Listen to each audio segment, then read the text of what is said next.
Oh, there you are. Good evening, good morning, good afternoon. Wherever you are, I hope you're well. I am your Sensei Al Bob, your griot, and you're coming to us on our channel, Dreamy Dreamland with Sensei Al Bob. And don't believe a word I say. And it's now almost 9:30. The clouds haven't rolled in. Um, seeing, you know, what you call it, bandwidth seems good. And so today it was not raining, so I got out and about. And let's see if this works here.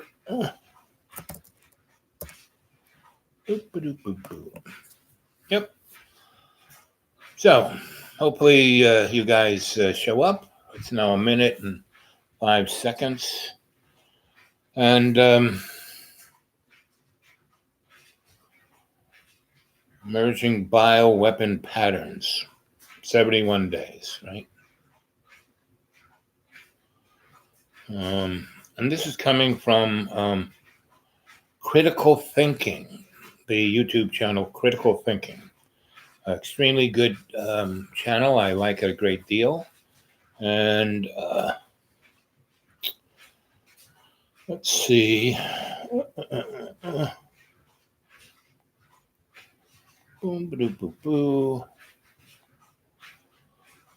What other things have I been looking at? Let's see.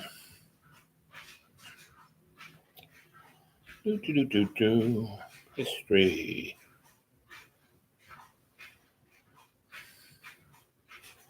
So critical thinking, that's a good one. Oh,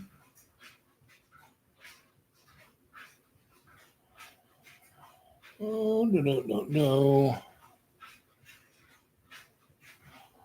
Oh, I gotta wear two pairs of sunglasses to see this. Um, no, let's see. Uh, Chris Hedges' Death of the Liberal Class. Excellent. You should go listen to that one. That's on Mediasanctuary, whatever that is. The Crow House, Max's little tale of the 5G, which is quite good, Climate Hoax, David Icke, Democracy Now!, Fall Cable, Part 1, Truth Seeketh. That's another good one. Truth Seeketh. And this guy, he was the one who was talking about conspiracy theory and how it almost doesn't matter. I mean, it's all true. If you can think it up, it's probably happening, right? But it doesn't matter because it represents a negative point of view, and we need to, let's see, what's it say here? Unable to connect to, please be, try again, live chat.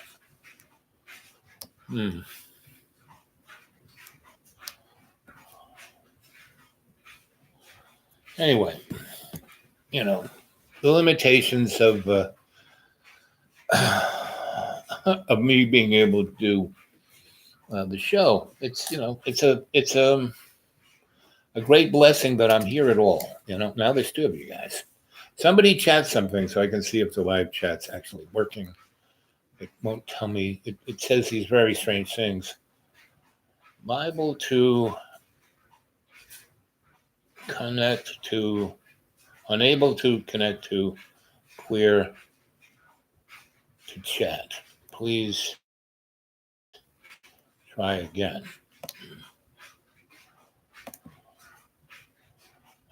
Participants, pop out chat, participants. What does that mean? Welcome to live chat. Emote to guard your privacy and more. That's terrible. Now, it kind of went, everything streaming, blah, blah, blah, blah, blah. Oh, come on.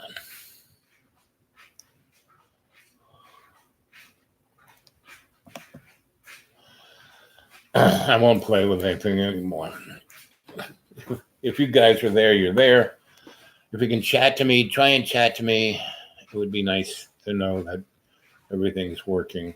I seem to be able to go down here and put, something irrelevant and hit the little thing, and there I am.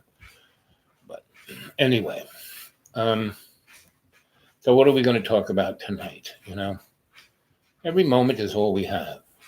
People who, people have, gone to great lengths to, create empires and, plans and, oh, I want to be a movie star. Oh, I want to do this. Oh, I want to do that. Meaning, I always let my life take me in the way that Love's Co-Creation wanted to take me. That's all I am. I'm a servant to Love's Co-Creation. I'm here to serve, and I've had a great life. I'm pushing 70, and I've had, 20 lives. I've had great people in my life, and I still have great friends that I've had for 50 years, 60 years. And I don't get to see them much, but, I call them up on the phone, and it's like we start talking, and it's just like I saw him yesterday, And it's the connection you have with all your relations, with everybody in the cadre, That's what it's about, And so, I watched so I watch a lot of stuff to kind of get my little griot head together so I can go into a stream of consciousness. And, whether you can chat to me or not, what we're going to do tonight is a guided meditation. And as long as I can see the numbers up there getting bigger, I will do a guided meditation. And the other thing is, all of these shows go on my channel, and they're there. I have over 1,000 shows, and I, would implore you guys to go on there and pick out your best 10. Whether to watch the show is get yourself a pair of dice or a dartboard and throw the numbers. So I have 1,000 shows, so you can you throw the number, you throw 3 sets of numbers, so it's 001. You watch the first one, 0012, or 012, and you watch the 12th one, or 053 or 112 or 269 or 344. Meaning you just throw the darts, get the 3 numbers, throw the dice, and then the universe will bring you whatever show you need. Instead of me, I labeled them all, but I'm the artist in the first person, so I just pick out out the top of my head what the show should be called, and then I even give a little description. But even that doesn't fit into any pattern recognition to anything. Now AI probably can figure it out because it's AI, but the rest of you would do much better with a random choice, right? And pick out the 10, the 100, the 300, all of them, copy them all, put them on, Dragon sent me a set of, I was at about 200 at the time he sent me his thumb drives, right? And I put them on my desk when I was at the school, and then they mysteriously disappeared. Now, can't blame anybody because I lose everything, so. That's why I get all my glasses at the dollar store, because if I paid $50 for them or $100, I'd lose them the day I bought them. So basically, a homeless guy, doesn't really, when you're on the bop, you're couch surfing, you're in lots of different people's homes, as the days go by, and you're there to serve them. When I was at John Boy's And see, the school isn't anybody, all, if you think you own something, you don't. At best, you pay the taxes, you know. The space is owned by a spirit, right? The school is definitely, I mean, that was one of the highest spiritual spots, and it will bring to you whatever you put in your mind, whatever direction you want to go, it'll navigate you there. So that's why, I keep going on about good thoughts bring good words bring good actions bring good deeds bring good outcomes.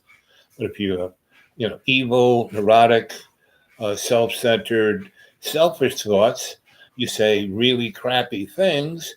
Those crappy things bring really stupid, crappy actions, and those really stupid, crappy actions bring, you know, um, horrible deeds, which bring catastrophic outcomes. Right. So the Canary in the Coal Mine was a perfect example of that.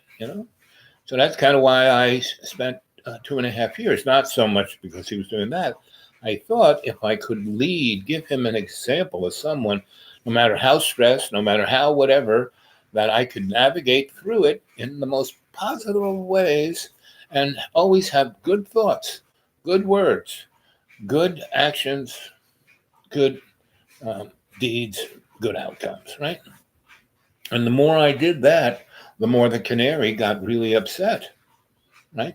How could you do yeah.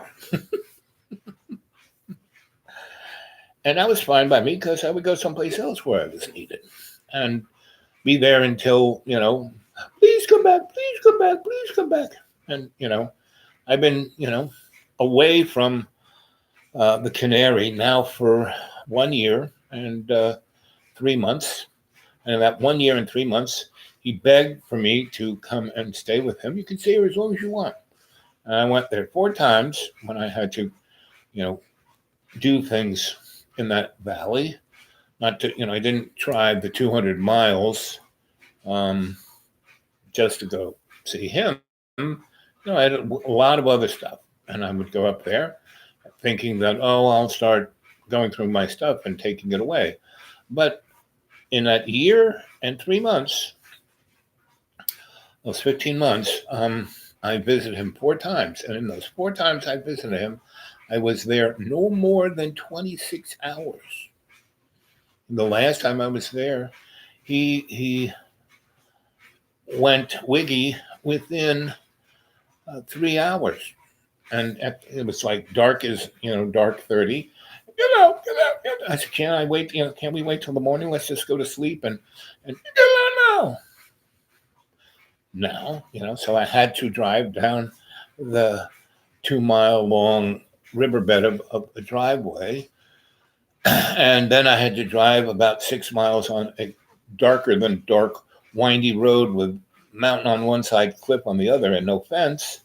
Then I got into the county road where it's big, really dark, and really bright lights, and I can't drive at night. And the canary forced me to drive out there.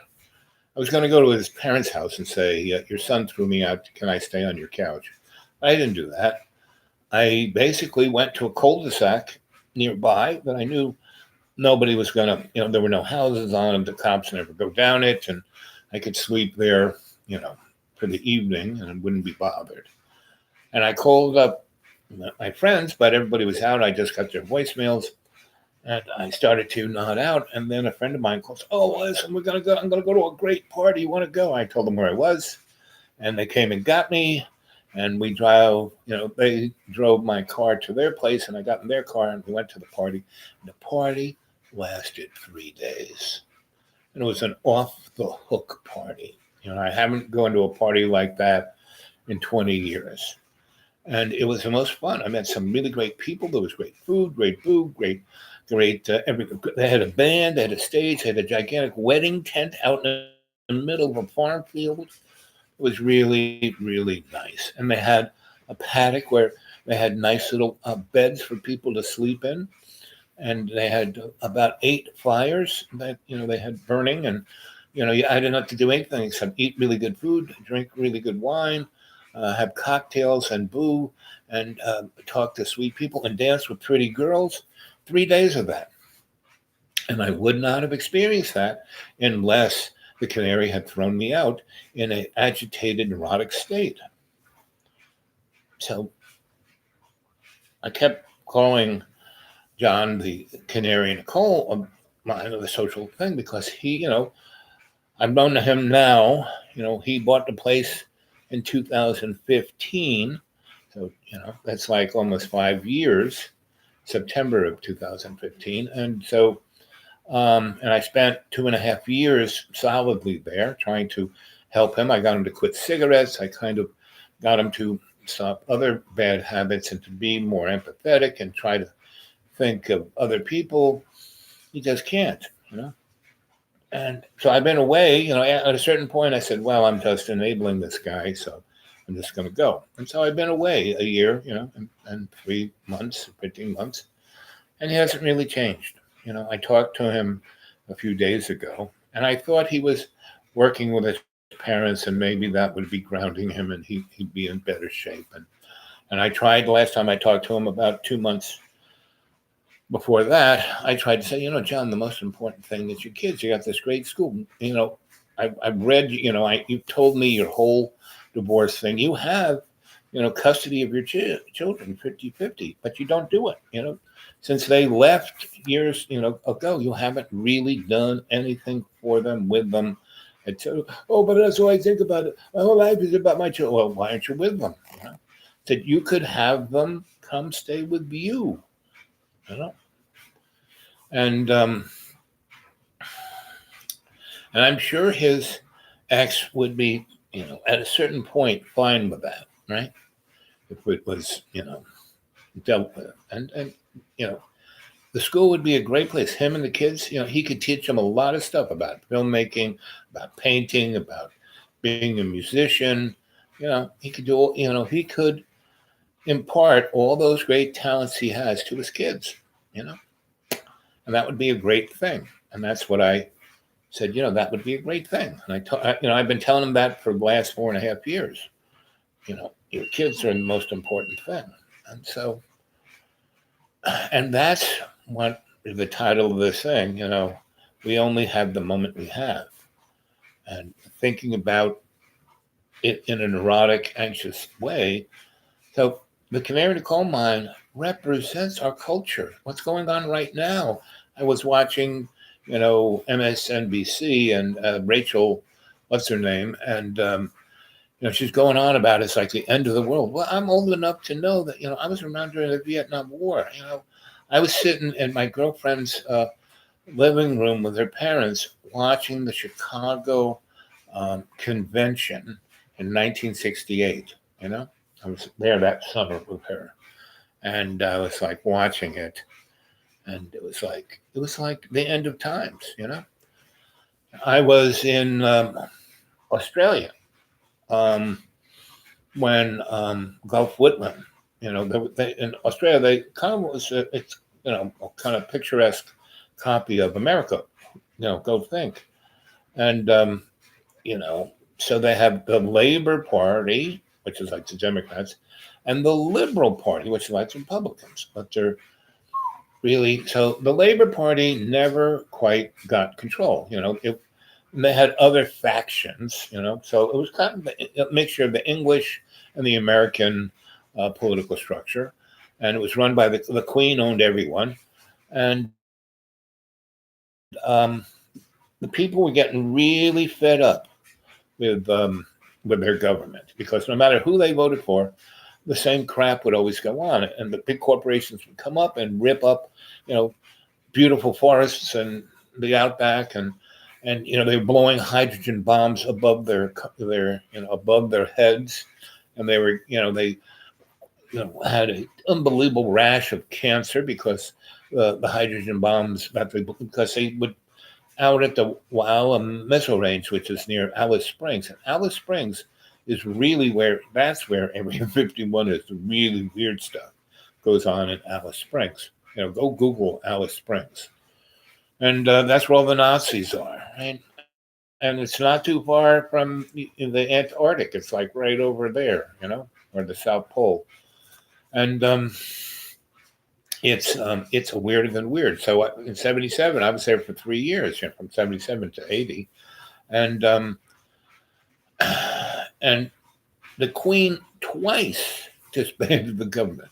So Gulf Whitlam kind of won, and he was like the Bernie Sanders of Australia in 1978, whenever their election was.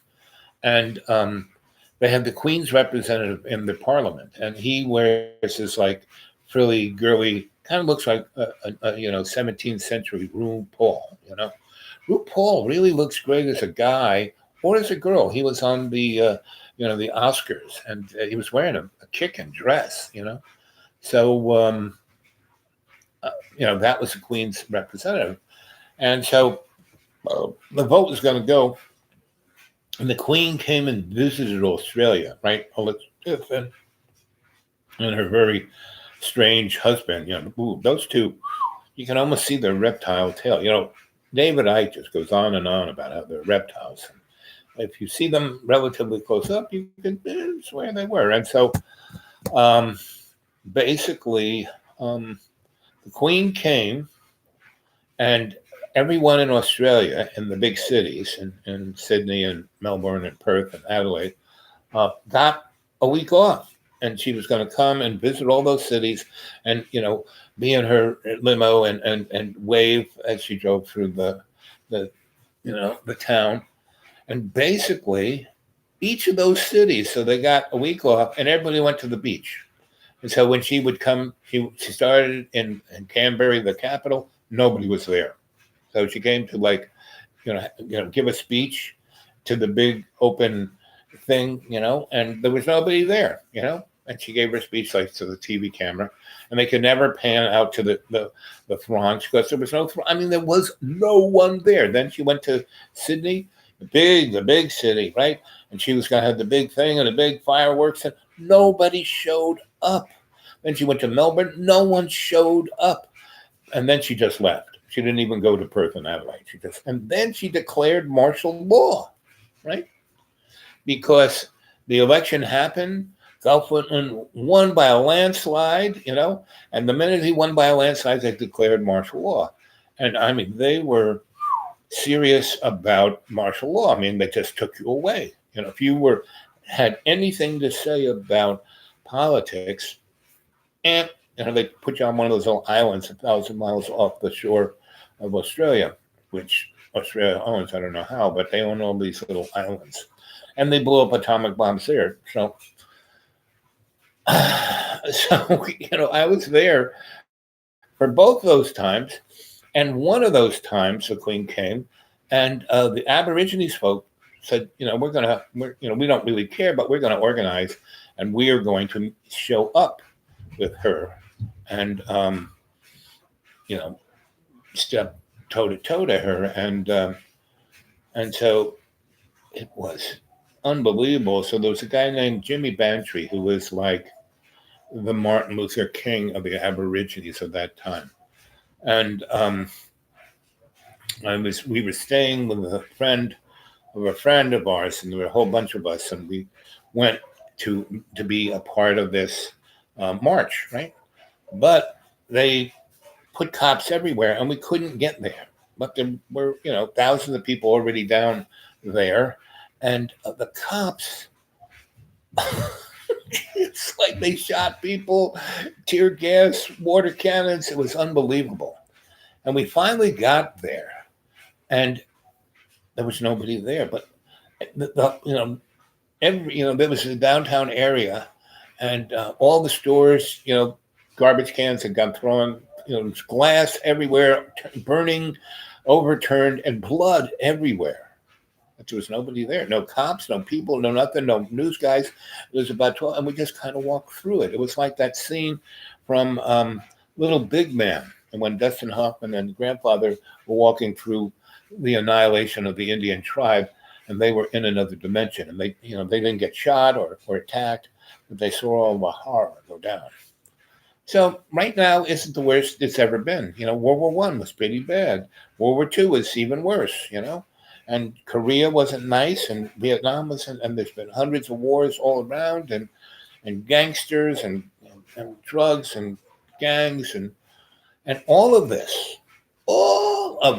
is perpetrated by the hidden hand, which you could plug the hidden hand or the matrix together. Every movie we get to see represents kind of what it is, right? Anyway, so we only have the moment we're living. You might as well, and one reason I don't really have anything to do with the canary is because it's disheartening. Because put a good 2.5 years into trying to help him get a life, and all he does is feel jealous and upset. And every time he sees me, he gets upset that he's got all this money, he's got all this stuff, and he has no life. Well, the only thing to support is my family. Well, then go to where they are and be there. I had this one friend. He was a musician, pretty good. Not a lister, but he made a good living at being a musician, and he would be on the circuit, and he would play in clubs, and he had the life he liked, but he was married, he had kids, and he provided for them, and he would stay with them for a month or two of the year, but he'd always be out on the road, and he'd always be fooling around, and at a certain point, his wife got tired of it and says, "Okay, I want a divorce." And she didn't stick around in America. She went to a foreign land in Europe, right? And so it made it tough for him to see his kids. They had, you know, um, you know, mutual, because he didn't do anything wrong. She just wanted out, and he didn't hurt her. He didn't hurt them. He didn't yell at them. It wasn't. So the judge said, "Okay, you guys just share the kids and work it out, and it'd be okay." And they kind of did, but she moved, to a foreign land. And once she was in the foreign land, the judge in California really had no jurisdiction on her. So he would go and visit them, and she was fine with that. But at a certain point, he wanted to see them more than like maybe a couple of days a year. So he basically, you know, took his musical career and he went to Europe with it. Got himself an RV, and he found somebody to represent him in Europe, and he traveled around Europe,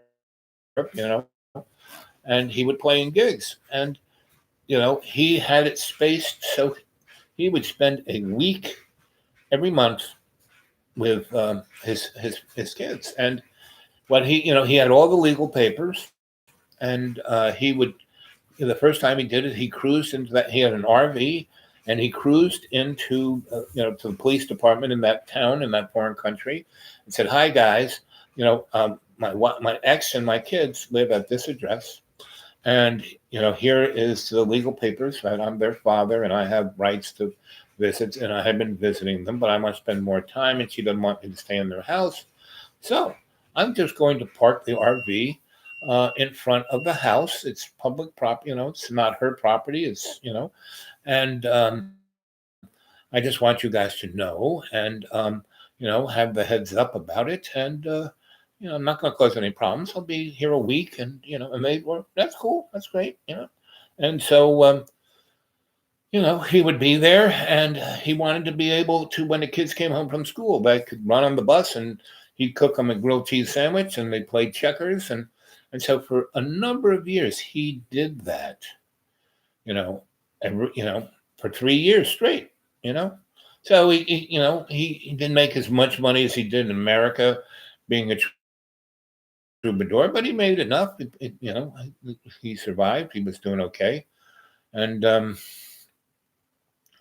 so there's three of you now, and it's 29 minutes and 25 seconds.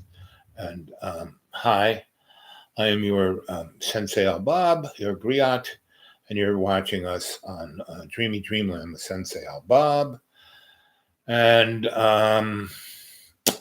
so if you want to read my stories, go to xratted.blogspot.com, right? And if you want to talk to me in person, get a hold of me at my Gmail, which is the dude awake 42 at Gmail. And for some reason, I don't know, no one's chatting. Does anyone want to chat? There's three of you there. Can somebody chat me to say that, you know, we can chat? Because say something on my little end here and then hit the button and it appears there on the live chat screen. And that usually means that you can chat too, because it's like me chatting. Anyway, so my friend, took 3 years of his life to be there for his kids and to, make his ex not mad at him. They didn't get back together, but they became friends and it made it a lot easier. So the kids would come and visit him. And once they got past 10, they would, he went back to America. They would come and, a couple of years they spent with him and went to school in America.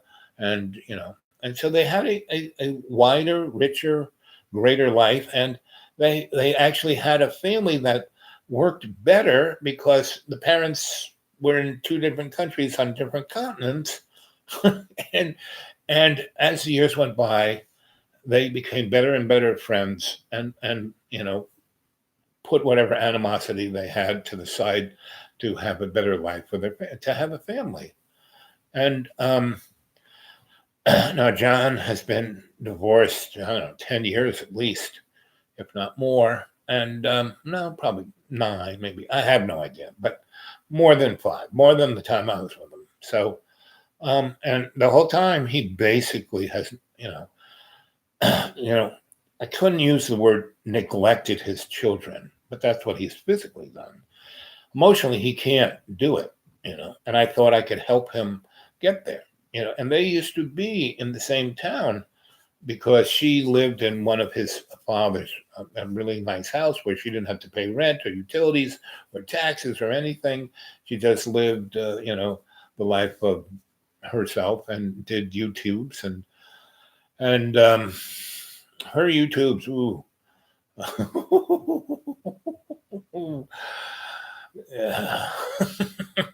I won't say. It just so people would look at this channel and go, "Hey, that guy's weird," But I'm just telling stories. Don't believe a thing I say. Don't even think that any people I talk about even exist. Right? I'm totally what do they call it? Giving a disclaimer. Nothing is true that I say. Don't believe a word I say. These are just stories. And but tonight's subject matter is, what do these 3 dots do? Participants, pop out chat, toggle times, participants. Well, who knows what that is. I'm just going back to this. And it's a live chat. We're doing a live chat. Welcome to live chat. Remember to guard your privacy and abide by our community guidance, right? The show isn't for children. You should be an adult if you're watching this thing. And we don't say it, it's actually, very milquetoast because I don't really curse and I don't talk about anything profane, and I constantly say, don't believe anything I say. And,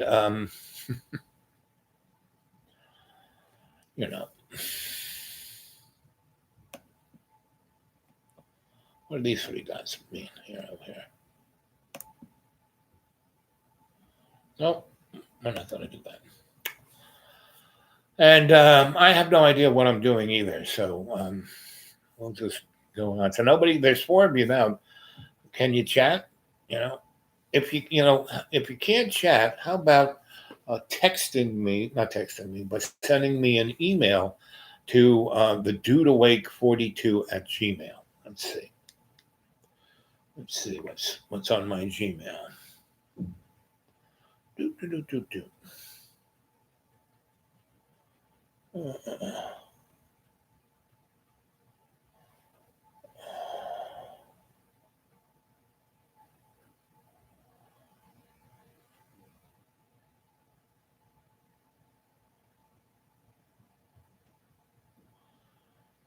a buddy emailed me around 3:40 in the afternoon. Right now, it's probably it's probably Thursday by now there, and it's probably, I don't know, 4 in the morning, so maybe Buddy won't show up. But anyway, anybody who wants to, you know, search mail. Let's see, all things. Yep. No. So either let's do the live chat here because that's half of the show is you guys chatting and I'm reading and then I answer your questions and it's 35 minutes and 49 seconds. So one of the things I was going to do tonight was a guided meditation. So once we hit 40 minutes and 40 seconds, I'll start a guided meditation. And again, I have over 1,000 shows, right? And I look at them every now and then, and they're all kind of interesting. They're all individual, but they all have their own je ne sais what, and because they're all shamanically branded, and energetically sealed. And so, if you are in the right state of mind, these shows can have a great deal of healing power and giving you the ability to open yourself to the fact that you are free willed and you can ascend your consciousness out of this little bag of water, right? So that's what we're going to try and do tonight at the guided meditation at 40:40, right? So, and the name of this show tonight is, all we have is the moment that we're living in, right? And, that's what Buddha said. Buddha said, don't worry about anything, don't worry about death. That's the one thing you can be sure of is that you're going to die. So don't worry about it. Don't, oh, I'm going to die. I'm going to die. Oh, no, you're not dead at this moment, so you might as well have a good time. You're not dead at this moment, so you might as well, open your mind and then your heart to the universe that's around you that you can't even see. And because you're so stuck in your disbelief, you're so stuck in, oh, I have to have a job. I have to pay my bills. I have to, wear the kind of shorts that the kids say are cool, and I have to have, I have to paint my hair a color, and I have to. No, you don't. You just be who you are. Just be thankful that love's co-creation has put you in this moment that you can experience, because that's what you're here to do. You're here to experience the moment, to learn from it, to expand your mind, your soul, right? It's not about, oh, all these people are doing terrible. I hate those people. Those others are so, if we could get rid of those others, the world would be a much better place. No, sorry, that's not how it works. We all belong to the same family. All our relations, the furred, the skinned, the scaled, the feathered, the cold-blooded, the warm-blooded, the carbon-based, the silicon-based. We're all our relations. We're all connected, And the real problem is the, hidden hand, the powers that shouldn't be, and they're minions of the usual suspects and the sock puppets. The politician, we have the best legislators money can buy. But instead of getting upset about that, instead of like watching MSNBC or Fox or CNN or any other puppet media entity, because all the same, they all represent the hidden hand, the corporate state, the fascist plutocratic world that we live in. And this virus that's coming up, it looks more and more like it was a manufactured bioweapon, right? And, it's not going to kill the human race. Yeah, look at the flu. The flu about 1.5 billion people get the flu every year, and about 3 million die of it, you know? And, you look at war, that kills about 60 to 20 million people every year, Um, and then just, stupidity kills probably another 100 million people. So a lot of people are dying. But in that, between all that dying, there is a lot of living going on. And I've been in a number of war zones. I was in Jamaica, when the Manly kind of, you know, Banana Republic was going on. And, there were a lot of people dying. You didn't hear much of it, but if you were there, if you were in Kingston, you know, you saw a lot of people dying. There were a lot of people went missing. They didn't, there weren't armies out there. They weren't blowing up town, but they had bombs. I was living in Ireland when the IRA and the SAS were killing lots of people. And that wasn't a fun time. I mean, you always had to kind of always be on your 360, you know. I mean, I never went into banks because those things always got blown up, and you know, I just I never used money, because I was at school, and the school took care of everything for me. I had some, 400 or 500 bucks in traveler's checks. And when I did a little work here and there, fixing this or doing that, people just give me cash. I just kept it in my rucksack, you know. And I would once, you know, by the first time I went there, I had a pretty good handle on doing cold readings. Madame Olga Kluver taught me how to read people's auras and their energies. And so, I always had something I could do for someone that they would give me a gift. I was a good masseuse, and I lived in Jamaica. And, the house I lived in was a house that Mrs. Brown, I fixed all her stuff. She owned Negril, and I built Rick's. So between Rick's and Mrs. Brown, I had booze and food and a place to stay, in both of them, right? And I would just put out a big blanket, big sheet um, on the beach, and a little sign, read your palm and give me a massage, $10, right? And every day I did that. I'd start at around 11 a.m. I would first go to the beach and get myself a psilocybin mushroom omelet and have a bunch of spliffs rolled. And, I'd have my little healing temple underneath a palm tree so there'd be shade, but be right on the beach.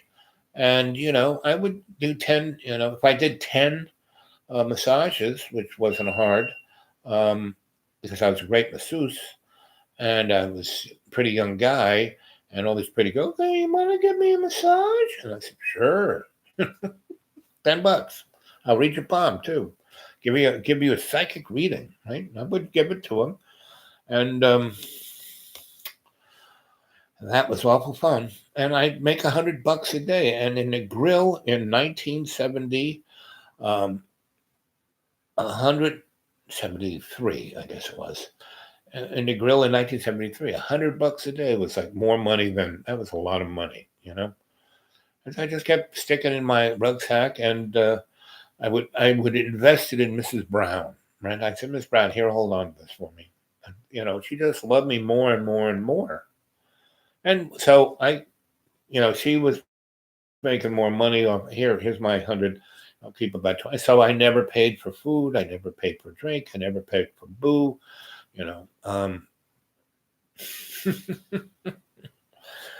that's why I stayed there 6 months. Right? It was great. It was the best time to be there. The grill was at its best. Everybody was shining. Nobody was, there was no, there was kind of a war going on in Jamaica. And that's when Jimmy Cliff was, singing, get up, stand up, boy, your rights. And, uh, what's his name was singing, "Oh no, Mobo no I." So reggae was king, and in Kingston, they were they got everybody had their own record press in their basement, so everyone had a little recording studio. And when we built Rick's, when I wired Rick's, I went and I had to go into Kingston to go to the boat yards to get batteries and find windjammers. And in the junkyards, because all the boats, had wind generators for backup power. They had big diesels and big things with batteries being charged by the diesel, but sometimes that wouldn't work, and they still needed a little juice to run in the lights in the radio until the tugboat could come and get them. So we went to Kingston, and I forgot the part of what there was Ocho Rios where the rich people were, and then there was the other side of town where all the Rasta and poor people lived. And that's where the fun was. And that's where the revolution started. And that's where the conflict was real. And they were making music about it, right? So I keep talking about, hey, we need to have an alternative aesthetic. And that's what was going on in Jamaica. That's what made reggae. Reggae was an alternative aesthetic for the Rasta folk, because that 1-2 sound of do do do do do do do do of reggae, where that came from was, they were hearing music on the radio, rock and roll, and they realized it was electrically amplified instead of their little. Everybody and his brother had a guitar made from a coffee can and a fishing line, right? But if they really wanted to have rock and roll, they had to have amplifiers and microphones and electric pianos and stuff like that. So they're in the woods, and even in Kingston, the poor people didn't have electricity, unless they stole it. And so what they did have, they would have money because they were working and they were doing stuff. They had their own economy, and so they would get Sears. Sears was like the first Amazon, and so they had the Sears catalog, and they would get a Sears amplifier and a Sears electric guitar and Sears electric piano. And, they'd send off a money order to the Sears, at Western Union. And within a week or so, it would be shipped to the Western Union shipping yard, and they get a little notification, and they would go get their guitar. So that sound came from when you ran your Sears electric amplifier that you plugged your electric guitar into. Well, you didn't have a plug to plug it in, so you had also a Sears 2-stroke, generator, and you'd plug your amplifier into that, and the whole, the amplifier, the PA, the electric piano, all was throbbing with the of the 2-cycle generator. The generator would pulse that 2-cycle of the single cylinder of the electric, portable generator. And that's where reggae came from the Sears catalog generator, right? And so I went there. Once I went there, and I was going through the junkyards and going through all the different, they had all these like electronic shops to fix this stuff. And, guys, like Jimmy Cliff and other big reggae stars, they sent their records off to America and Europe. And, so they went on tour and got thousands of dollars. And so they saw in New York and in London, Studer, Neve boards and Studer 16-track amplifiers, so all the kind of stuff the Beatles were using. And, and they were inventing, newer, better stuff. First they had 2-track, then 4-track, then 8-track, then, 12-track, 16-track, 32-track, 48-track. Anyway, when, they would, buy an 8-track and bring it back to Jamaica. Anyway, so I would be called, hey, can you figure out how to make this work in my basement? And I did it. And, they would pay me cash. They would pay me in boo. They would, and it was really great to be in a place where you were the only white boy, right?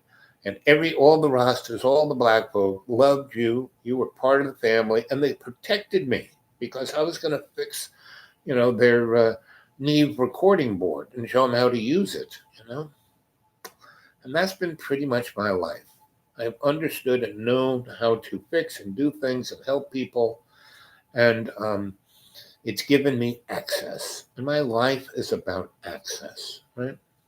Right now I have access to you guys. Anyway, so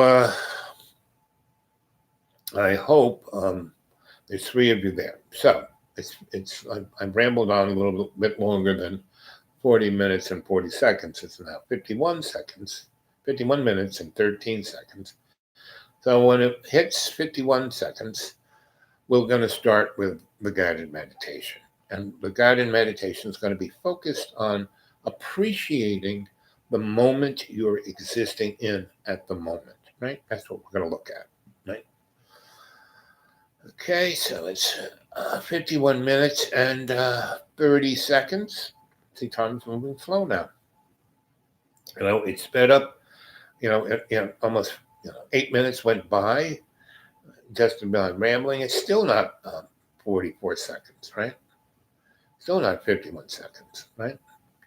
And that's just right there is a good place to start to show you that linear time doesn't exist. We just had an experience where I had your energetic concentration for what seemed like 20 minutes, but it was only, it's still not that, it's still, I'm waiting for 52 to roll around, and I've been talking all this time and it's not been a minute yet, it's like 27, 28, 29, it's not hit 52 yet. So that right there is an example, a total demonstration that time is not linear. It's not the same all the time. I mean, I've just talked about a whole bunch of stuff in less than a minute. Okay, here we come, rolling up on 52, 49, 50, 51, 52. So everyone put themselves, all 3 of you, get in a relaxed position, just like I am, in a chair or lie down, or just so you won't fall down, right? Because what we're going to do, I'm going to focus with you so you can focus your conscious mind, the little squirrel up here, right? So your brain is just a Rolodex in a cage, right? And stuck with that Rolodex is a crazy squirrel. Your true essence is in your heart, right? So when you breathe in more than 20%, and then breathe out 30%, eliminate all the toxins from your body by breathing out. And you breathe out 30% more than you breathe the 20% more that you normally do. So when you're breathing in the 20% more, that is above what your autonomic. So you have this autonomic system, right? That runs, if you had to think about, breathing, if you had to think about making your heart pump, if you had to think about making the cells in your body, replicate, you wouldn't, so you have this total autonomic system that runs all the basic, housekeeping of your avatar, of your bag of water, right? But the thing that animates you is not your brain, it's your heart, right? And that's because you're breathing in the prana, so we have 6 senses, and you see things, you hear things, you taste things, you smell things, you touch things, and you have a few other ancillary senses like the hairs on your hand, arm, your body, and they're there to keep you warm, but they're also But like tennis, they bring up, they receive information. You don't cognitively understand it like you do, your other senses, but you have other, your cellular system is an electric thing that actually receives energy outside of your body, right? So it's like the best one, the way you need vitamin D, right? And instead of taking, something from this, if you just go outside and take your shirt off for half an hour a day, you get more vitamin D than you can in any way.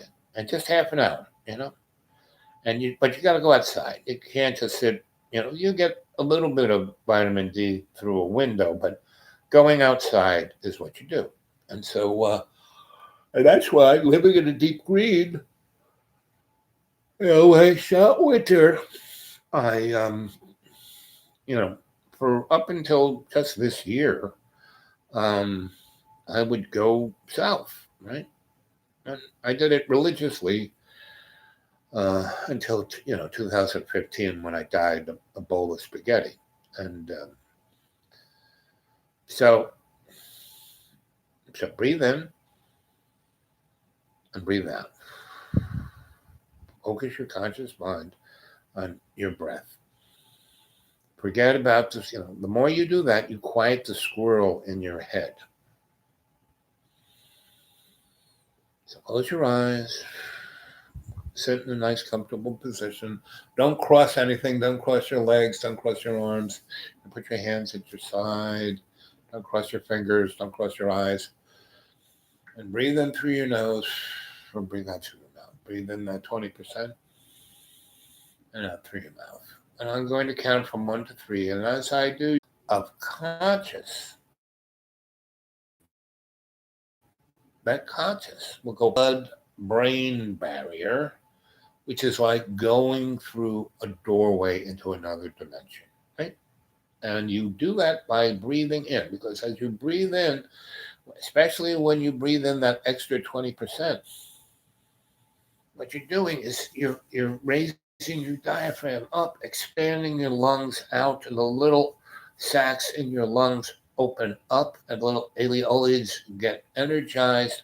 And as you breathe in that extra 20%, deeper and deeper, it goes way down into your lungs, way down deep, right? And what you're breathing in is the prana, the life force, what animates your bag of water. Because all you really are is a bag of water. You're 90-something% water with some trace elements, right? And I am a shamanic, psychosocial, cultural, forensic, anthropologic alchemist. And what alchemy am I working on? What is alchemy? Changing base metals into gold. And what I do, the base metal I work with, is the bag of water, because that's what's in our bodies, these trace minerals, right?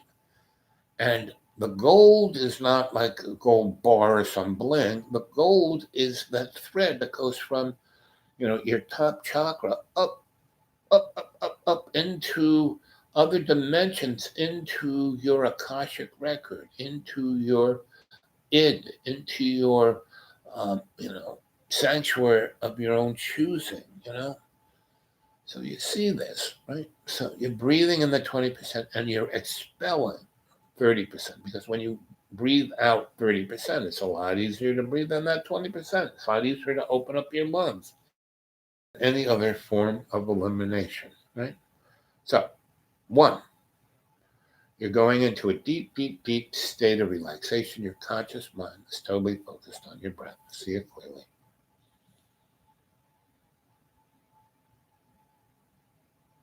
Breathing in that 20%. And as you do, you're quieting your mind. The squirrel is quieting down. You're no longer thinking about the laundry list. Oh, I got to do this. I got to pay my bills. I got to get my this. I got to do that. No, that is going away. That doesn't mean anything. That's just a distraction from being awake, being conscious. More than 90% of humanity is totally unconscious. And that other 10% is conscious sometime, but most of the time they're unconscious too. But they, at least some of the time, are somewhat aware of what's going on, right? And there is about 2% of the human population that is totally conscious. And when they are, those are the people who can talk to animals. Those are the people who know that, the tsunami is about to hit. Like a few years ago, there was a gigantic tsunami that obliterated pretty much all of Asia, all the coasts of, Sumatra and parts of China and India and it went, half the earth got this gigantic wave and it wiped out like 1 million people, like boom, just took them out. And but most of the animals, about an hour before, first off, the animals started getting upset and basically walking up the hill. The dogs, the cats, the mice, the elephants, the cows. If they could get free, they were heading up the hill, right? And all the people go, "What's going on?" And then, people are on the beach, getting a suntan, having a good time, and the beach, the water kind of recedes, goes out miles. And what do these stupid tourists go? "Oh, look at that! The water went out," and they go out where the water was, and "Oh, look at this in the mud! Oh, look at the fish! They're all flipping about! Oh, look at this!" I mean, there were pictures of it. People, had their video cameras in the fifth floor of the concrete hotel that was on the beach, and they were like out looking out their veranda, and they could see the gigantic wave. And all these morons, there's lots of videos of hundreds of people who walked out into where the sea had been, miles, right? "Oh, look at this. Some guys were on their motorbikes and driving the cars out there." What are you, freaking nuts, right? When that happens, that is like, oh my God, I better start running up that hill. It's like when I went walkabout with Grandfather David, and we were out in the middle of nowhere desert, right? And we were surrounded by a mountain range, but from where we were, it was a good 5 miles to where going up the hill started. And it was a beautiful day, and I was walking with my umbrella and my little pack, and he said, "Do you think you can get on top of that mountain in the next 10, 15 minutes?" And I said, I'm looking around. "Why? What's up? What's the problem?" "Well, do you think you?" I said, "What?" And for about, I don't know, 50 seconds, I was going, "What is this, a test? What do you want me to do?" Because he was teaching me, a lot of esoteric, I was in the mystery school hanging out with this tribe of Aborigines, and most white people, "Oh, they're stupid abos, you can't trust them, they'll steal you blind, blah, blah, blah, blah, blah." No, Aborigines didn't do any of that. And finally, he said, "Okay," and he started running towards the hill. So I said, "I better run too." And his guy's like 90 years old, and he is just pulling away from me. He is running, and I'm like in my prime. I'm like about 27. I'm in really good shape, and I can't keep up with this 90-year-old guy, and he is just up, and he's going straight up the side of this mountain, and I'm like having to climb, and he's not climbing, he is running, right? And I finally get up there, and he had grabbed my umbrella and and my pack, and so he was running. So I really just had me running. He had my pack and my umbrella, and he was running faster than I was. And he's 90 years old. I'm 27. I couldn't keep up with him. Finally, get up there and go, and I go, "Why did you make me do this?" I'm about to faint, and I'm looking straight ahead of me, and it's still blue skies and a beautiful day. And he goes, "Turn around." And I turn around, and where we were, there was a 8 foot behind it with these blacker than black clouds and lightning, and you didn't even. The storm was so far away that you couldn't hear the thunder. Right, you could just barely kind of. Once my head stopped pounding, I could kind of hear the thunder. And within 20 minutes, that storm kind of just rolled. It was, we took a little cover under a rock and let the storm go past. But we had to stay up there all day and all night, and and but he had sensed it while it was 20 miles away. You know, I had no idea about it, but he was aware. He was awake. He was a mystic master. He was a Aboriginal Wallaman, which is in their language. He was a griot. He was a shaman. He was the elder. And in the 1960s, their tribe, Walmani, were a tribe of about 600. And in their, it's called Christmas Creek, in their valley, gold, uranium, titanium, cobalt were discovered. And the government and the mining corporations, which is basically, that's Australia. It's owned by the corporations. And they just came in. They didn't come in with a bus and say, "Oh, they get on the bus. We're going to take you someplace else and give you a nice house." They just drove in there and shot everyone in the head and left them to rot on the ground. And the 9 folk who were left, David and the other elders, they were out with a couple of kids picking berries. So they went there when the guy showed up in the Land Rovers and got out and just walked up to people with 9mm and blew their brains out. They just walked through the tribe. About 60 guys, and they just walked through the people and just blew their brains out, and left them on the ground, for the bugs to eat, right? That's Australia, right? And when they call it it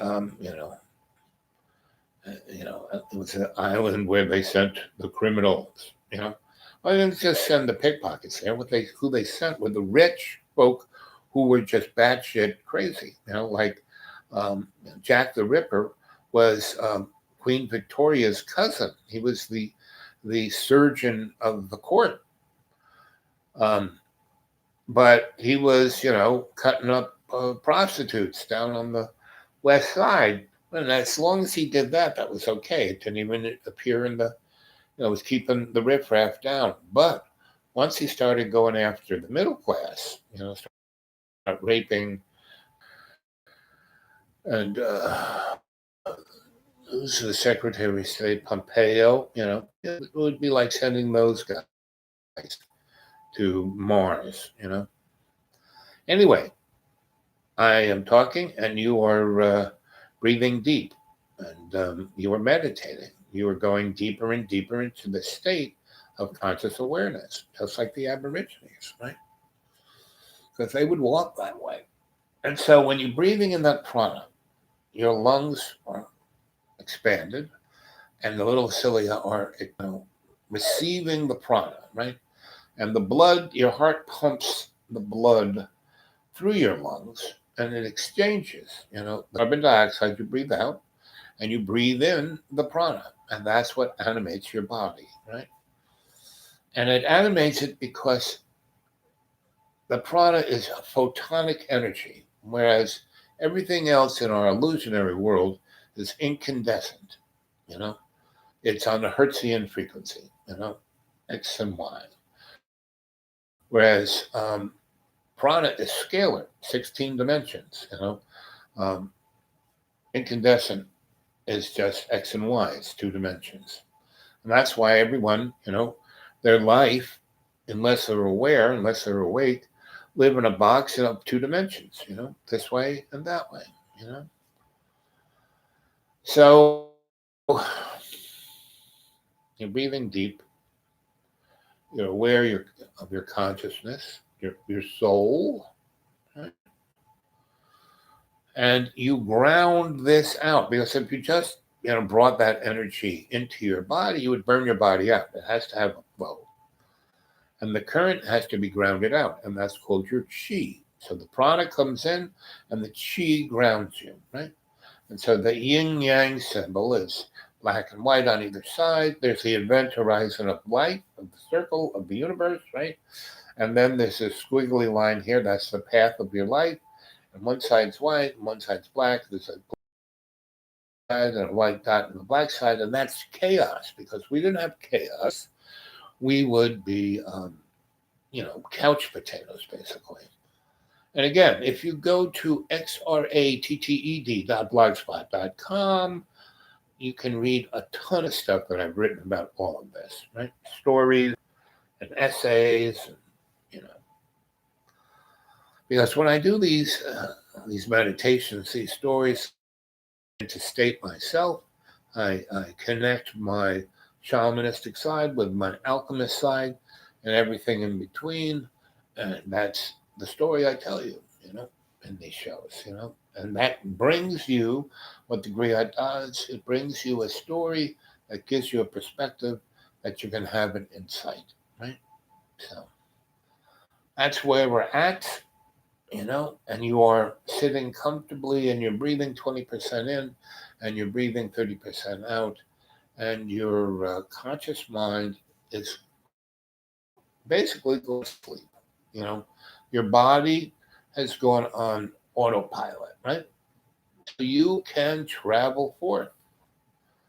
You can get on the frequency of the prana that's going through you, and you're grounded in your chi, and you see the blood going through your lungs. It doesn't get pumped through like blub, blub, blub. It swirls. The blood goes around the artery, around the vein, around the capillaries, right? And inside of that swirl that's going clockwise, there's another swirl going counterclockwise. And inside of that swirl, there's another swirl that's going 90-degree parallel, that's going counterclockwise. And what that does is make a shamanic alternating current that is scalar, meaning six, not just XY, but 16 dimensions, right? So you basically are breathing in the prana, grounding out into the chi, and you're illuminating yourself with a photonic light, not the incandescent light, because incandescent light brings shadows. Photonic light, there is no shadows. But psychic, and we were all creatures of photonic light, right? And we had, that's who the Aquarian Atlanteans and all of the other pre-maker civilizations. So everyone thinks that we are at the zenith of our evolution. No, we're at the nadir. We're at the bottom. We're like cavemen. We're worse than cavemen. We're hominins that are Homo sapiens sapiens, and before us was a Cro-Magnon, and those guys, their heads were like this big. Their brains were gigantic. We're pea brains compared to them. So they were 16 dimensions. They were the artists in the first person. They were the aboriginal. They were at one with everything. They could talk to the animals. They could, that picture where everyone's like having a picnic, brunch with the lions, tigers, and bears, and all the animals sitting around happy, drinking tea. Well, that's where we were. That was before the fall. And before we had this universe of linear existence, we lived in a time where everything was that moment. Just like the title of the show. Everything you got, the only place to live is in this moment, right? And be awake and aware and appreciate. So I'm a pretty sick guy. Meaning, if I am not meditating, if I'm not, walking in spirit with love's co-creation, everything hurts, and my skin feels like um, dried out paper then.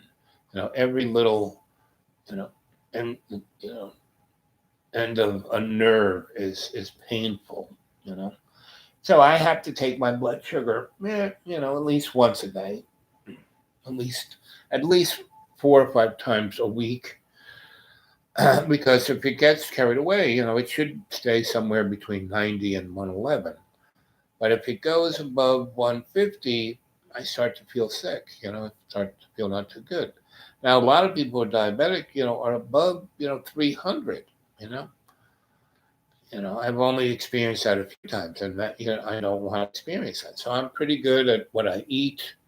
I eat veggies and um, and that's a blessing because um, there are pretty good odds that within 6 months the whole game is going to collapse. You know, our new world order is so globally connected that the parts that they need to make stuff in Cincinnati come from China, and pretty much all the workers are not in the factory making parts.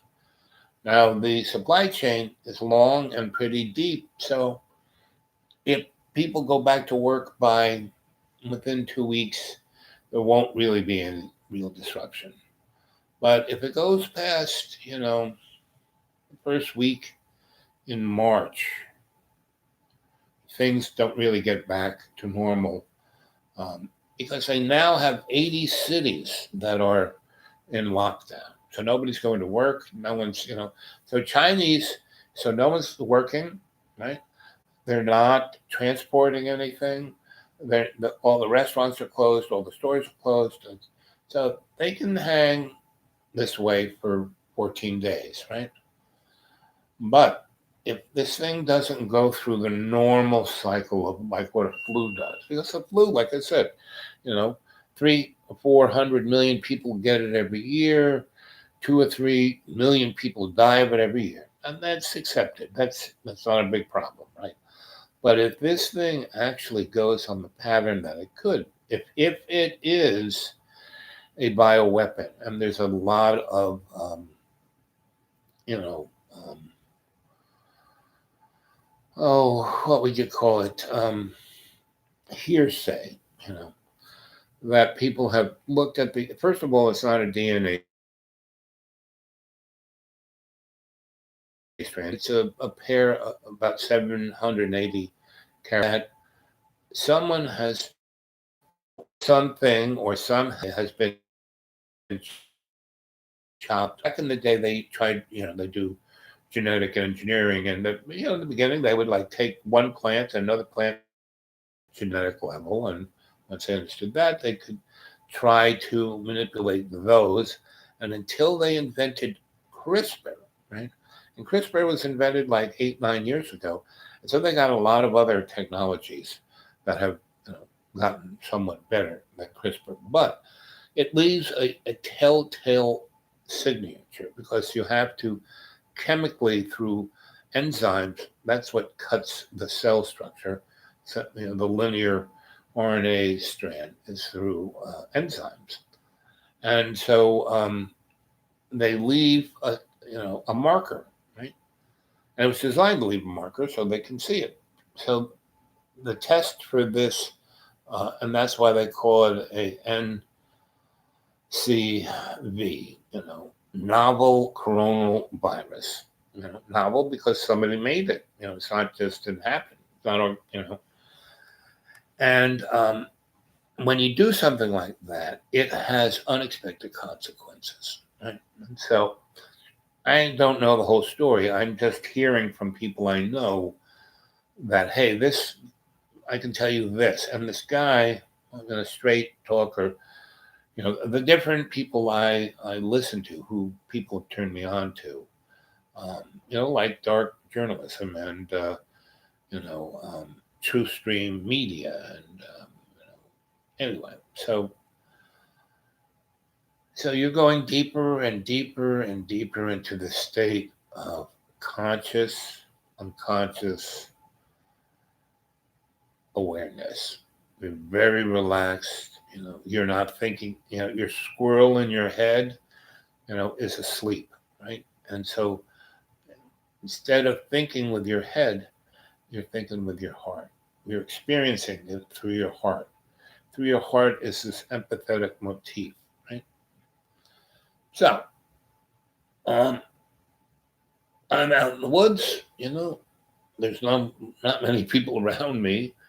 And so, I have the very small potential for, um, you know, getting anything. Now, in my neighborhood, in the three counties of the Tri County, um, two of the counties have closed their school till next year. I mean, that you'd think that would make big news, but not really. Now, it's a poor county. No one cares about these people. So they're ridiculously sick. And my friend went to the hospital. I took them there. And I have this like military, biologic hood, right?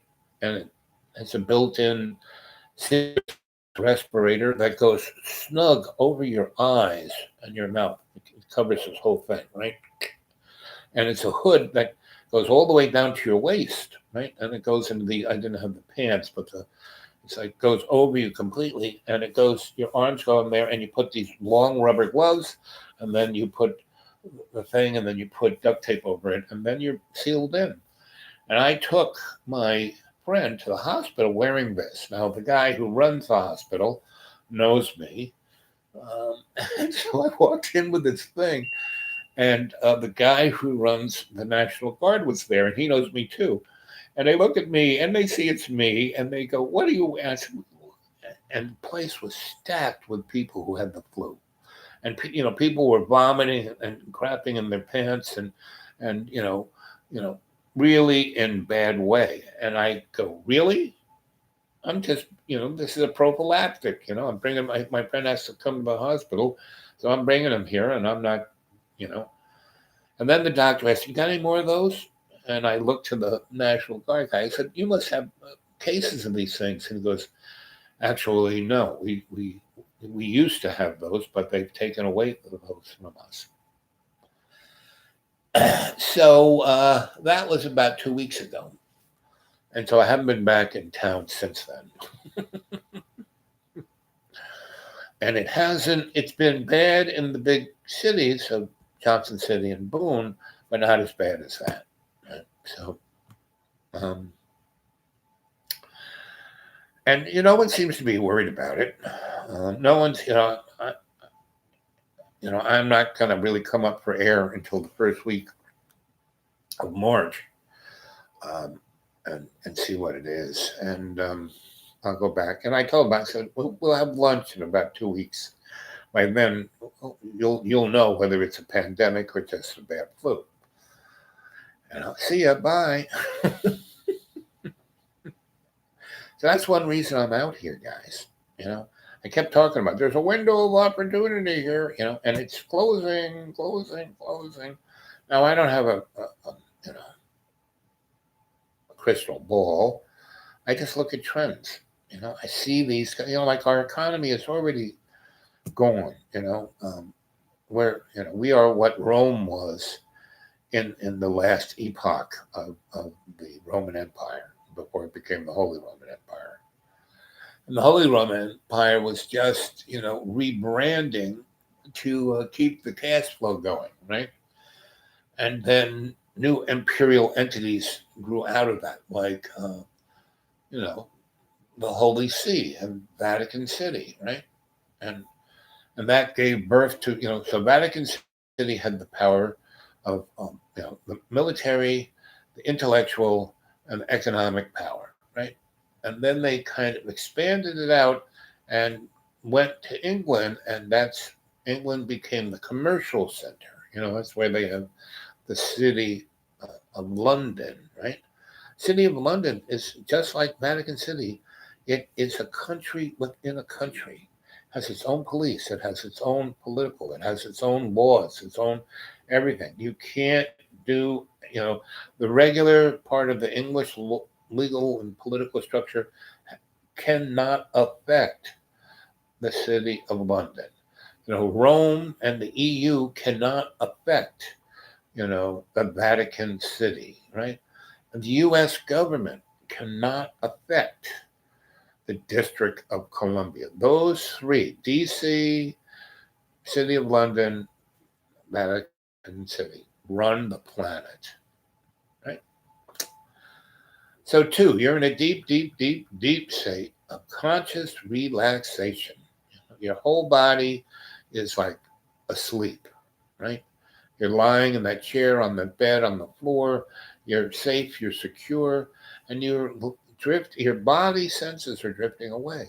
But your consciousness is becoming sharper and sharper. And as I tell you these things, you're seeing them for what they are, and you are able to photonically view it from the overstanding above being, when you are understanding what it is you're getting stepped on. You're understanding that. You're under that foot. But overstanding, you're above it. You're looking down. You're seeing the perspective, right? The 360. So you can't be snuck up. And the shadow won't, get in your way, See it clearly. And breathing in deep, and you're expelling all the waste products of your body. And as you do this, you feel better and better. And this is how you stay healthy, right?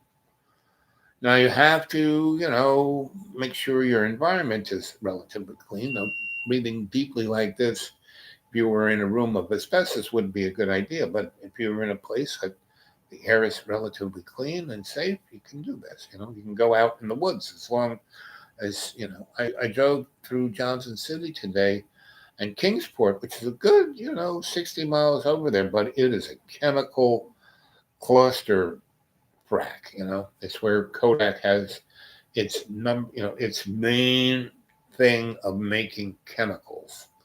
And once cameras went digital and Kodak, lost, being the photo guy. I mean, they still kind of are, but not really. They weren't.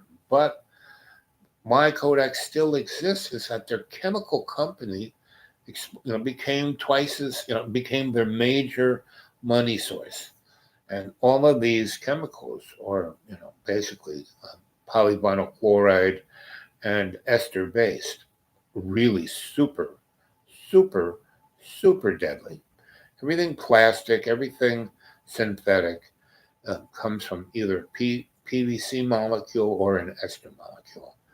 And the thing about both of those is that chemically, they're very energetic. And that's why they can be made into almost anything. They're almost like energy, but they're from oil. And so, in the process of turning them into your comb or your shirt, or there are some extraordinarily toxic gases that are given off. Now, they try to recycle those things and turn them into other stuff. But every time they go through that process, they're just making less of the nasty stuff, but make it, by doing it, they're making it more and more and more deadly. So they end up with, tanks full of this stuff. And so they let it out, when the wind is blowing in the right direction and it's, late at night, they'll open up the vents and let this shit go. And hopefully it won't kill anybody. It'll dissipate. It'll go this away and over the mountains. It won't go through downtown Johnson City. But sometimes, so today I was in Johnson City, man, you could taste it. You could smell like rotten eggs. That sulfur rotten egg smell, it's like a paper mill, but in the chemical form, it's got a few other things. And one of the major building blocks of plastic is natural gas and methane. And they have a liquid natural gas tank that's right off of I-26. It's really gigantic one. They don't have it in the city of Kingsport or in the city of Johnson City. They have it on 26, and it's right on railroad neck of the woods. So big highway, 81, 26, and railroad tracks, so they can transport stuff. But they, that gas comes into it by a pipeline, and then they have a plant that takes the gas and then squishes it down and makes it a liquid. And this thing must have, quarter billion gallons of liquid natural gas, LPG, you know, and liquid propane gas and LNG, liquid natural gas. And they have two big, gigantic tanks. And yeah, and they're made out of, they're like built like a bomb shelter. You know, they're like super duper big concrete structures, most of them underground. But there was ever an accident, you know, it was ever a breach and the stuff was, you know, expelled. And that's kind of what happened at Bhopal, where, you know, in one night, you know, 100,000 people or more, you know, never quite got the direct count because the people basically were exposed to a gas that basically melted them and then caught them on fire through the exposure to the oxygen of the air. You know, it's like when you have potassium and you put water on it. And it was pretty nasty. So Kingsport, that the whole Tri-City is ground zero. You know, it really and that stuff is all over, like our electric grid, right? So after 9/11, you'd think they would have, hardened things that could easily be, you know, our whole electric grid is run by computers, like 1960 computers, you know, and so all those transformer stations and switches and things like that, instead of having guys going around and pulling switches, they send a signal. You know what a smart meter is in your house?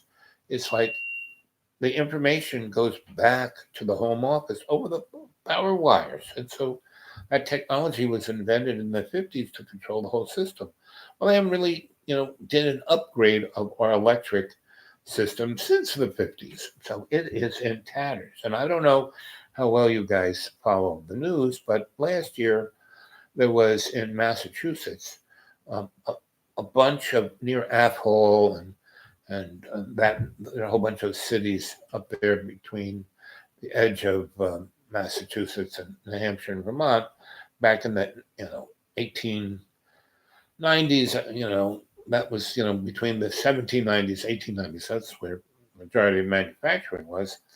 And so back in those days, they had gas pipes in the ground. Most houses were lit and heated by gas. And have electricity. So those pipes are still in the ground.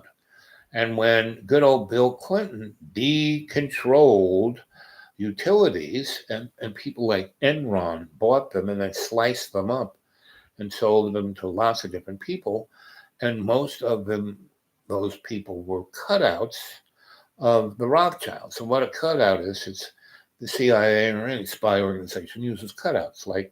So they get some guy and they have him as like a professor at some university, but he's their spy, or they have a cultural person go to their place in another country, but he's a spy or assassin. That's called a cutout. Or you have a business that's fronting something else. That's a cutout, right?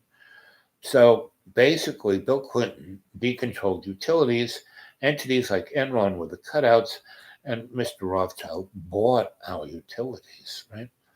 And in the 70s, when between 70 and 85, when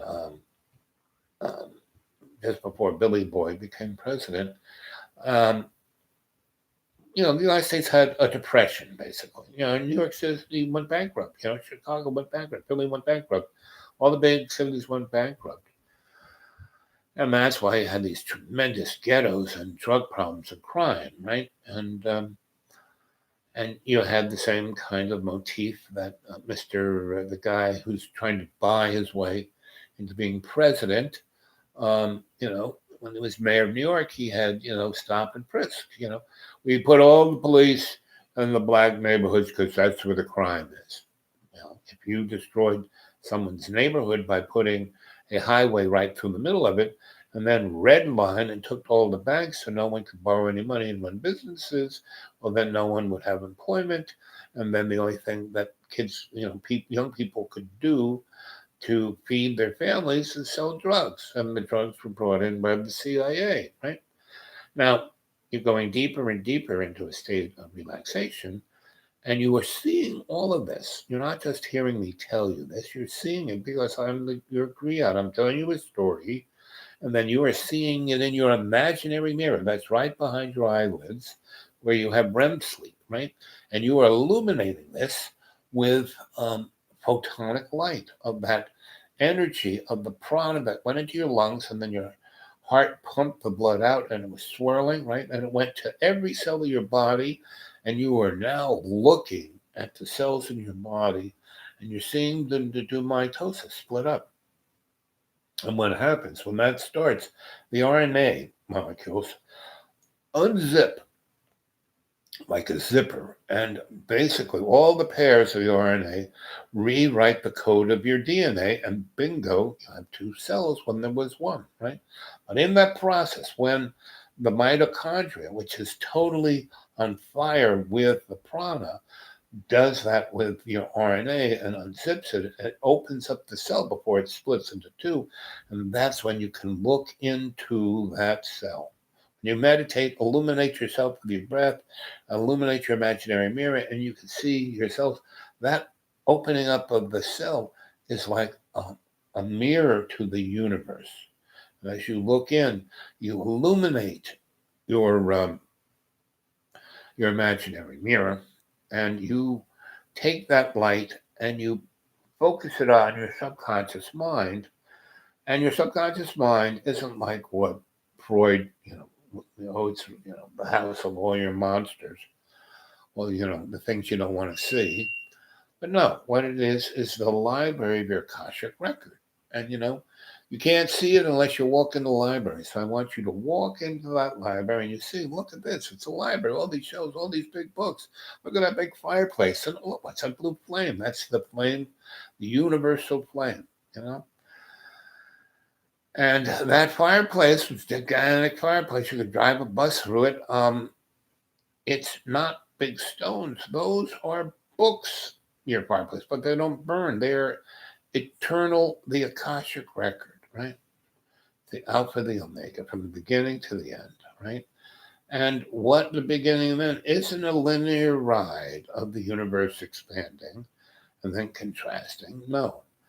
When that Big Bang happened, that was it. That was everything. From the beginning to the end, it all happened in that Big Bang.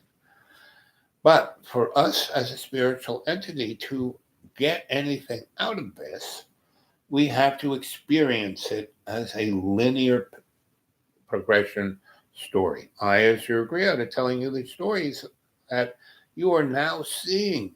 And because they have been illuminated through the prana of the photonic light of the universe, you are seeing into every cell of your body from in all of existence of the Big Bang. And by illuminating your subconscious with this photonic light, you walk into your library, and in front of you is the library, is the fireplace, and in front of the fireplace are these nice lounge chairs, and in front of that is your reading table with your reading light, which photonic light, so it shines on the table, and there are no shadows. And there's this very comfy, uh, lounge chair for your to sit at your reading table. And to your left, you see your librarian. See your librarian clearly. And to the left of your librarian is your animal totem, which is your personal griot, who will. So your librarian brings you your Akashic record, puts it on the reading table. You open it up, right? Put your hand on your right hand on the right page, your left hand on the left page. You lean into your Akashic record and you evacuate all the anger, all the fear, all the self-loathing, all the anxiety, all the hate, and you just evacuate it. And you put it in your Akashic record and you close the book. Then you open it back up and you see all of that hate and anger and fear and self-loathing and anxiety is in the book. It's no longer in you. You feel free. You feel released. You feel great. And you you open the book and you see all that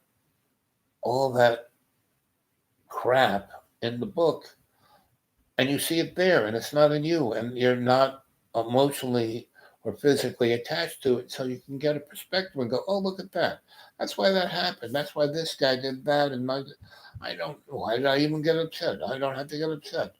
And so you can perceive, you can understand your life by going to your Akashic record. And you have these guides, your librarian, your animal totem.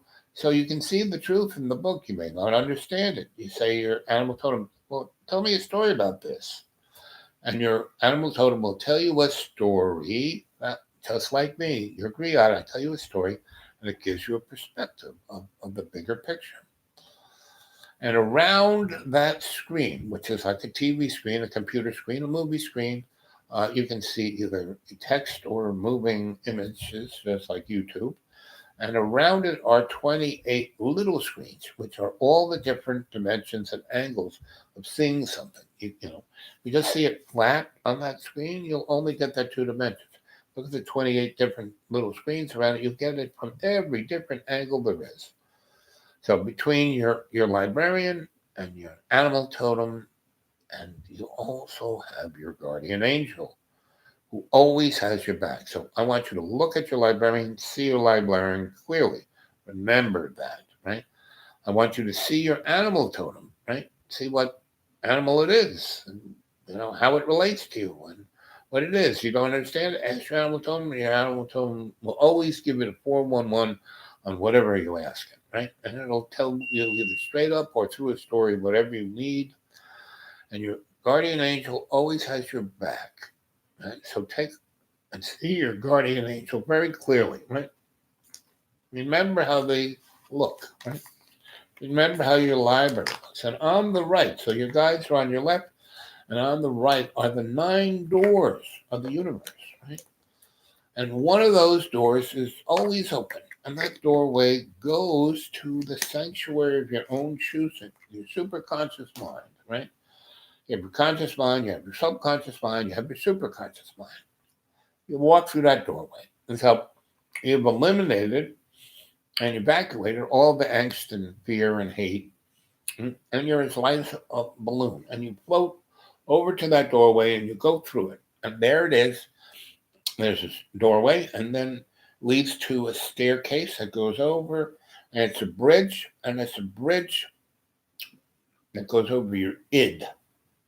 And that's your id is where your monsters live, right? The things that you can turn into. Why do people turn into sociopaths and psychopaths and really nasty people? It's because their id controls them, right? Through their fear and their anxiety. They can't evacuate that stuff. So the only thing in their mind is bad thoughts. The only thing coming out of their mouth is bad words. The only actions they have are bad actions. The only, you know, deeds they do are evil, nasty, um, self-defeating, lying, cheating, and stealing. Those are all self-defeating characteristics, And it's really hard. Why I don't lie, cheat, or steal is, who would want to do that? You always have to remember what lie you told. You always have to be ready to be the bully.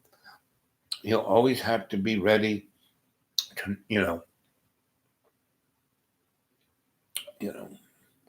dehumanize, neglect, and downplay anyone in your life, especially those who you say you love. You know. Oh, the most important. I want to have my family with me. The most important thing is them, and then you treat them like crap. You spend no time with them. You alienate yourself from them. You disconnect yourself from them. You drive them away, right? But if you're aware, if you're conscious, awake, you can see yourself for who you really are. Who you are is that individual, the Aborigine, the first person in the moment, serving love's co-creation. Right? So in every day and every way, you take the piece of the earth and you make it stronger. And you walk through that doorway through your superconscious mind. You go up the staircase and go over to the bridge. And from the top part of the bridge, you look down into your sanctuary, and you overstand. You get it what overstanding is, because you can see the whole everything laid out in front of you. Whereas if you were understanding it underneath it, all you can see is a little bit of it. But overstanding the top of that bridge, looking down, you can see it all. And that way you don't have to be fearful or scared. You got the 360, you got the skinny, you know what's going on. You walk down, you put your foot in that sanctuary, and you get this rush because you were connected, like sticking your finger in the electric socket to love's co-creation. See it clearly. Right? And as you walk into your sanctuary, the big meadow of the picnic garden is right there. And in front of that is the gazebo, big stage, stairs going up to the gazebo. And over to the east of the gazebo is the lake of the lake. And water is the metaphor of knowledge, knowing. And so by just, sticking your feet in the water, you are linked to all your relations, to everyone in the universe. See it clearly. And then to the north of the lake are the two trees, the tree of life and the tree of knowledge. And to the west and northwest is the circus, the carnival, and then above that is your home, and that is the Oracle of Delphi. You go up there, you walk through the big front door, and above it, it says, "Know thyself." And you walk in, and there's a coat room on one side, and another set of 9 doors. And you walk to through the great vestibule into the common room, and in front of you of the common room is where the hedgerow longhouse is, which is this big, long,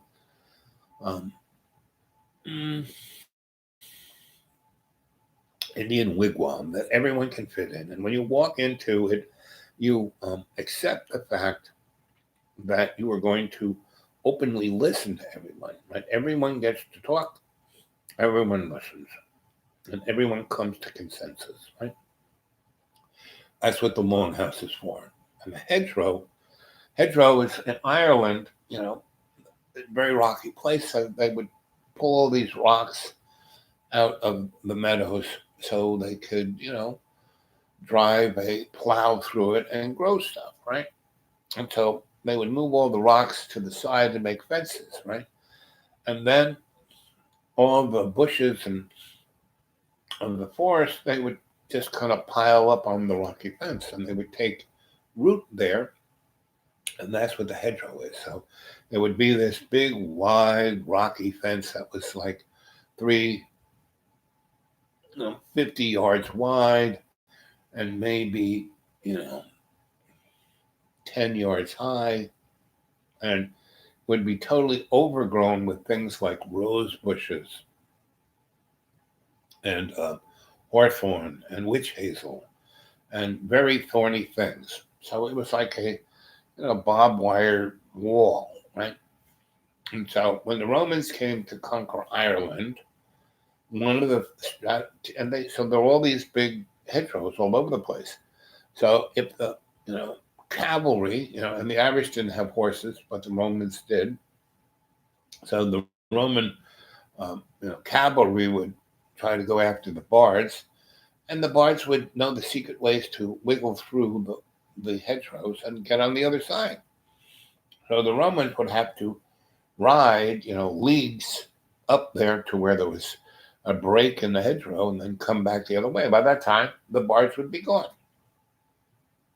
So the hedgerow is a metaphor for protection. You know, you're always protected when you have, you are on one side of the hedgerow and whatever is a threat to you is on the other. That way you don't have to worry, right? And when you have your 360 eyeball on it, you can always put yourself in a protected way. And that's why at the end of where the common room is, right in front of you is, the hedgerow longhouse where we all go in to sit and parlay, and we are protected by the hedgerow. It's a safe place to go to talk about anything, right? Well, you go in there and right in front is the hedgerow longhouse, and to the right is the dining hall, and to the left is the staircase that goes up to your individual place to hang, right? You know, your individual longhouse, right? So see all of this, right? And, you know, take that photonic light. I don't have to explain every nuance of this place because it is your experience, right? It's for you to experience, right?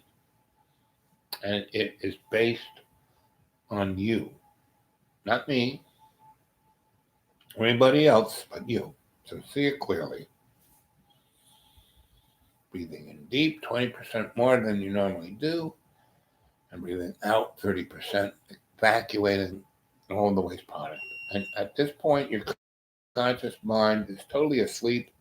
Your avatar bag of water body is on on autopilot, but your consciousness is awake and aware in a way that you've never been that way before. See it clearly. So you're in your sanctuary of your own choosing. There's every tool and avenue for you to live and experience anything you want. So by doing so, you will come back into the illusionary world of the material, and you will have the experience of living the way you want it to. So you can replicate that here. This being the world of illusion, by being awake and aware, you can manifest the life you want through the energetics of illusion. That's why we're put here. We're not put here to suffer. This is a land of abundance, not a land of scarcity. You are not meant to be pushed around by some scumbag. So see it clearly.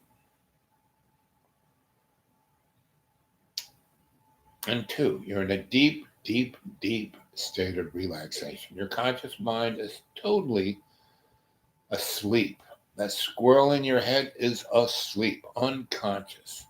Whereas your spirit self is totally aware, totally energized by the photonic light of your prana, energizing your blood and, super exciting the mitochondria of your body. And when you do this, when you surround every cell with this super prana uh, mitochondria, it'll protect every cell of your body. And that's how I stay alive. Like I said, I have a lot of things physically wrong with me. And most of them, they can be navigated, ameliorated, but they're not, of my age and the stuff I put my body through and my genetic makeup. This is what I got at this moment. And this show is about appreciating what you have in this moment. Now, none of you are, chatting, and that may be because there's only four of you, and or it may be because I pushed some stupid button that I have no idea about, and the chat isn't working. But instead of me getting upset about it, no, I'm just guiding you through a guided meditation, and instead of depending on live chat gizmo, I'm already connected shamanically with the four of you. Feel that now. And in every day and every way, you take the piece of the earth and make it stronger. Father, Mother, God, loves co-creation. So Father Sky, that's the prana. Mother Earth, that's the chi. You know, and those two come together, that's co-creation. That's why this Earth, this planet, keeps coming back, no matter what happens to it. You know, asteroids hit it, floods, volcanoes, nuclear winters. It seems like we're a dead planet, but life always comes back. So see that clearly. See that time is irrelevant. This life is just one of many that you have had and more of what you're going to have. And when you can become aware and awake to this is when you can have a self-realized life. Maslow's five constructs, important things to be a human, what humans need.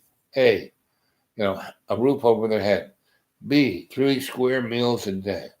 C, to be appreciate something more than just yourself, right? And fourth is to have a sense of yourself and that you can be okay, right? And the fifth and most important one is to manifest your self-awareness and your self-consciousness into the most positive thing you can be. See it clearly. See yourself manifesting your better self, not the scumbag part of you, because you're breathing that out. You're expelling through your breath all of the negative parts of you.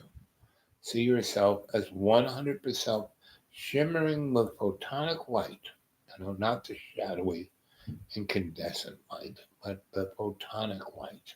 Right? See it clearly. No shadows. Right? You do not live in, and you don't need, the truth movement to tell you anything. You can do it yourself, right? Through your connection, through your, Akashic record. Your Akashic record there can tell you everything about yourself, right? So I'm fading fast right here. So I want you, wherever you are, if it's nighttime and you're in bed, dream about this, right? If it's you're just waking up and brushing your teeth, sit down and meditate, breathe like I've just shown you to do.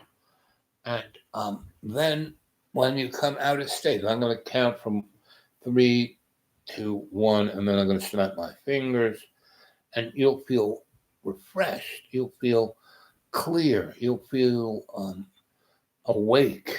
Um, but if you're about to go to sleep, you'll be able to go to sleep without a problem, and you'll have the best night's sleep, and you'll have the deepest, interesting dreams. And in the morning, when you wake, your eyes pop open.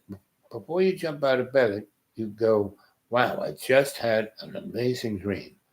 And you reach over, you get your cell phone, you hit the button for record. Most people's cell phones are like, have a record part to them. And you hit record and you say, wow, just had this dream about blah, blah, blah, blah, blah. And it'll come rolling right up because your subconscious mind that remembers, it's the library, is directly wired to your mouth. People go, oh, you got to write your dreams down. No, you can't do that. It's a different part of your brain. So you speak that truth of your dream. It goes down on a recording device. Now you can play it back to yourself at your leisure. And you can pause and go back and play. And when you do that, when you listen to it, that's when you take out your little composition book and you write and you write on the front cover, dream book, and you write down what you're hearing, right? And now, when we were in school and we took notes, it wasn't to remember, it was to understand. So while we're listening to our dream on our smartphone on the record button, we're writing down what we're hearing. And as we do that, that's when we understand. We go, wow, that's what this dream means. I mean, this will be better than going to any shrink. Being your own shrink is the best shrink to have, right? So you get this 411. Wow, this is what it is. And you are realizing this is a process you can do yourself. You don't need your sensei help, Bob, to constantly lead you through this. You know, right now it's on the channel. You can play it back anytime you want. It's right now on your little tape recorder, and you can play that back at your, 100 times. However long it takes for you to really get what your dream was about, right? And anybody who wants to talk about their dreams or about their dreams on any level, what they want to do or what they just dreamt that night or any of the above, you can get a hold of me at the Dude Awake 42 at Gmail. Okay, Dude Awake 42 at Gmail. And that's my Gmail address. So I'm fading fast here. It's 11:35. And I'm about to fall asleep myself. So all of you, so if you just woke up and you're sitting in that chair, still lying in bed, when I sign off, close your eyes and for 40 seconds, visualize your Akashic record, visualize your library, visualize the doorway into the sanctuary of your own choosing, your superconscious mind, visualize the bridge of the id, and see all of this very clearly. And from this moment on, you can go into this sanctuary, go into your library, and get any information you need to deal with any situation you have. And you can be comfortable with who you are because you are awake. You're no longer some unconscious mud puppet, See this clearly. So it's 2 hours and 4 minutes. And so I'm going to count from 3, 2, 1. And I'm not going to snap my fingers. And you're awake. You feel refreshed. You've seen all of this and you have remembered how to do it yourself. And if you need any kind of tutorial, just go back to this channel. I'm not going to make another show for a while. So there's this one, and it's titled, The Moment You Live In or something like that, right? So you're awake, you're conscious. Does anyone, no one's chatted at all. So I'm just going to say good night. And I assume that you all got this, and I will be able to see what you got tomorrow morning when I go look at my channel and see how it, was left on the channel. The last few chats have been really good. You guys have been really chatty, talking about interesting things. So the next chat, hopefully this all works, right? So again, want to get a hold of me? The Dude Awake 42 at Gmail, right? Okay. So we're going to end our stream right here at 2 hours, 5 minutes, and 55 seconds. So I got a few seconds to tell you how much I love you and appreciate you. And I'm very thankful for this channel and all that you're part of. And I look forward to speaking to you on the chat or on the Gmail.